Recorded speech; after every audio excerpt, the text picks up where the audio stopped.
Welcome into another edition of Sports Junkies here at RacineSportsZone.com. Steve Sparky Fifer from AM 1250 and 105.7 FM, The Fan in Milwaukee. Also, I just realized in my new vehicle that if you have HD radio, and these newer vehicles have it, I've never had a car with HD radio. So now I have a car with HD radio. If you go to 103.7 KISS FM, our sister station, on your HD radio, if you turn it to the second channel, that also is the sports station, The Fan, and it comes in crystal clear in Racine. So those of you that say, man, I love your station, but I struggle to pick it up sometimes in Racine, especially at night. Well, if you have an HD radio, go to 103.7 FM. 103.7 KISS FM, and go to the second channel. Your number, go to the second channel on your HD radio. And it's crystal clear. No issues whatsoever. That is good news. So there you go. You can also do that. Here's Gery Woelfel of the Racine Journal-Times. Time to talk a little high school sports. Racine Horlick did what I asked, and that was play quarter by quarter, had a chance in the fourth quarter to knock off Franklin. They had a chance midway through the fourth quarter to still knock off Franklin. They played an inspirational game. Nicely done. I mean, nobody gave them a prayer. And I'll tell you what, they were on the canvas early in the first half. And they could easily have been knocked out. How's that for my boxing analogy for this morning? I like it. So anyways, but they got up and they played hard, and that's a tribute to Coach Fletcher. He had them motivated throughout the game. And, at times they were probably a little too jacked up and made some foolish mistakes. But for the most part, going into the third quarter, they played a nice game. Yeah, I think if you're a member of that Horlick football team, even though you lost and you want to win, obviously, in advance and beat Franklin, that was a heck of a performance. I mean, you guys did a great job. So congratulations to Horlick. They lose, however, to Franklin 34-12 in a game that was much closer than that. And I'll tell you what, though, having said that, Franklin could win the state championship. Now hold the line. I am really impressed with that. Okay. Last time we talked, I told you I love Bartholomew at Oak Creek. That's my guy. Yeah. But I knew Oak Creek couldn't beat Franklin, and I wanted to see what Muskego would do against Franklin. And Muskego knocked off Oak Creek. Right. Muskego can beat Franklin. Now I'm going to tell you exactly how they can beat them. You want to? I'm going to tell you Kewpie burger on this. You and your Kewpie burgers. Kewpie. You know what Kewpie doll is? What?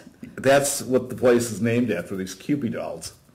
Great. Okay. Now that's your lesson. Look it up in the That's good today, and next week I'll quiz you again. I don't know if Franklin's big enough to deal with Muskego. I don't know if they're big enough. Muskego is huge up front, and I think how they win this game is they take the out of the ball and they just run it down Franklin's throat and try to keep Franklin's offense off the field. I totally agree. That's the only way they win because Franklin's offense is so diversified. Sure. I'm telling you, as well as Horlick played, Franklin had 2 or 3 other scoring opportunities where they could have really blew the game open, and it just didn't go their way. But if that offense is clicking, I'm telling you, they got a chance to win it all. If you look at the top part of that bracket, it's Arrowhead versus Oconomowoc. Yeah, there you go. Okay, Oconomowoc is the 1 seed. Mm-hmm. Everybody thinks Arrowhead, well, they must be the 1. Oconomowoc right. Hadn't been the case. Oconomowoc's the 1 seed in that bracket. Arrowhead is the 3. And that has been a tremendous job done by the coaching staff at Oconomowoc over the last 4 or 5 years, whatever it may be.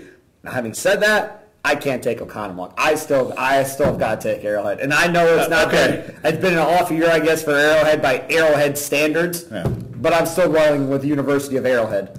University of Arrowhead. Yeah. Nice. Still got to roll with the Arrowhead on that one.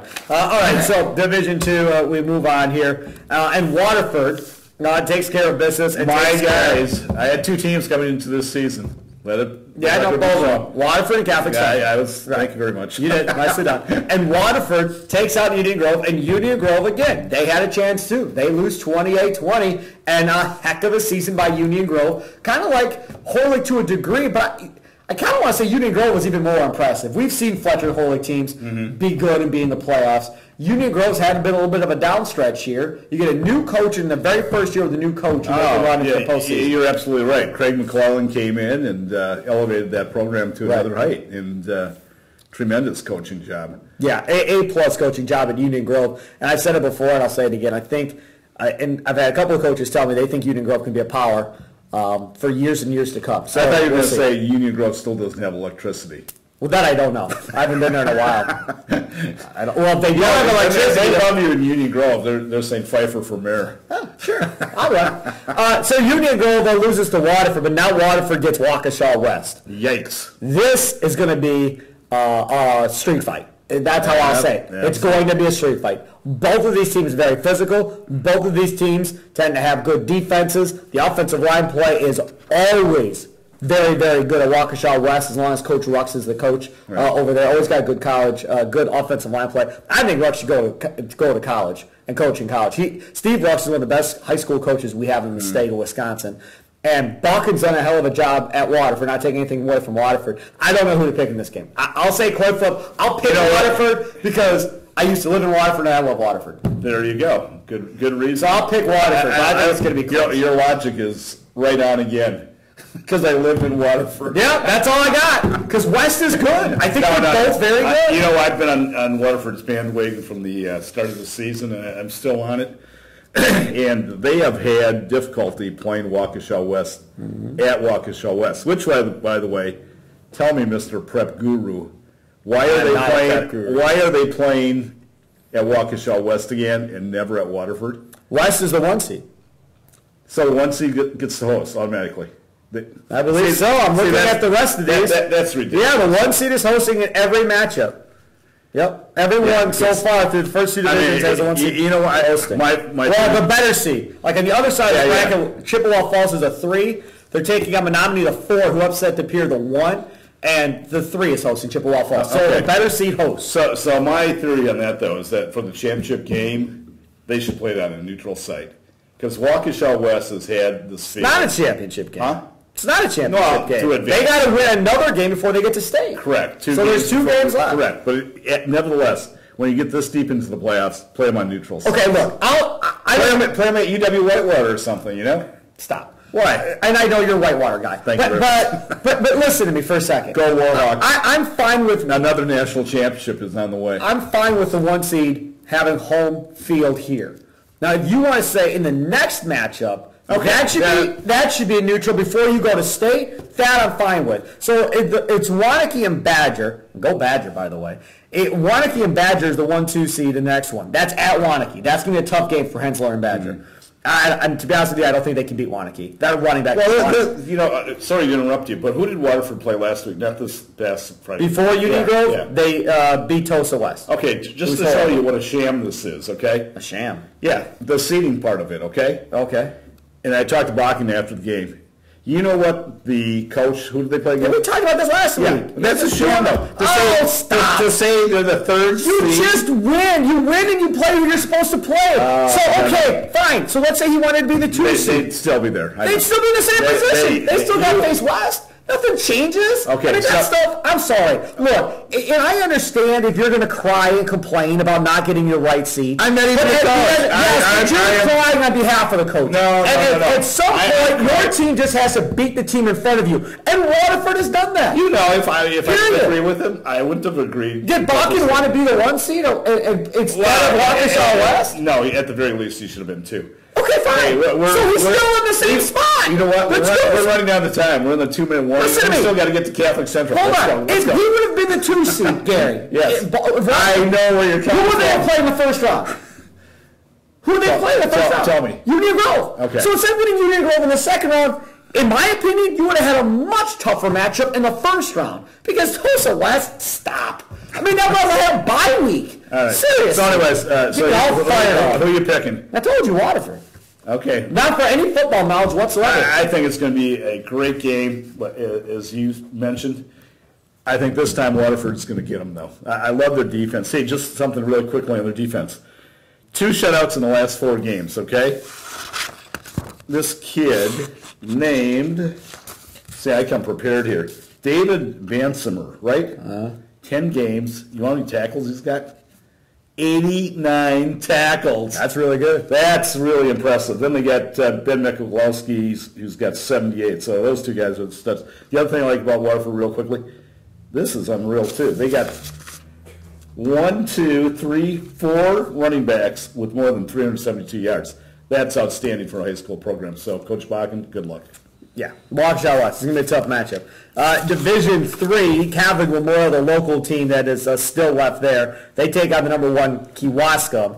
Kewaskum's got a hell of a running back. And I don't know if they can stop him or not. I think he's the best running back in the state. So we'll see how that one plays out. Wait a second. We don't have enough time to talk about that. Next week we'll talk about that. About the best running back in the state?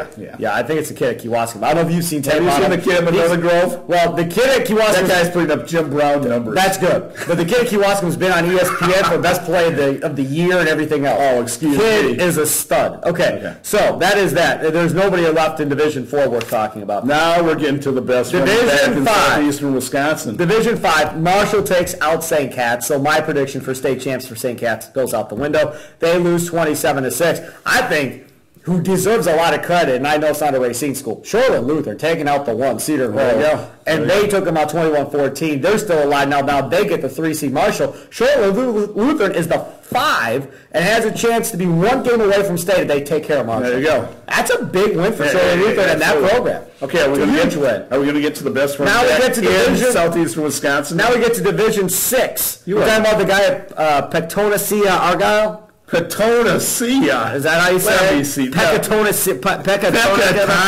Jeez. Ow! No, Pecatonica. Get out of here. Whatever. It doesn't matter. I did that to a guy that I had shoulder surgery about a month ago. I hadn't seen him in about 6 weeks. And you heard him? I got up, slap him on the old shoulder, and goes in a bunch of pain. Yeah. Pecatonica. Now remember that. Sure. All 5 people that live. And you get on me because I can't pronounce the former Wisconsin coach. 5 people live in Pecatonica or whatever it is. Come on. Sounds like something you have with a drink. Catholic Central, they win. They take out Cassville 35-14, and now they get Cambria. How do you say that one? Friesland? Friesland. Very good. Great. Okay, next question. You know where it's located? So Catholic, who cares where it's located? Come on, you got. I don't care where it's located. Okay, Gary, just so you could tell me how great your math skills are. No, what? Geography skills. Yeah, go. Let's be technical. Up near Beaver Dam, in that area. Okay, I don't want to get too technical, but take Highway 33 across the state. Do they have electricity?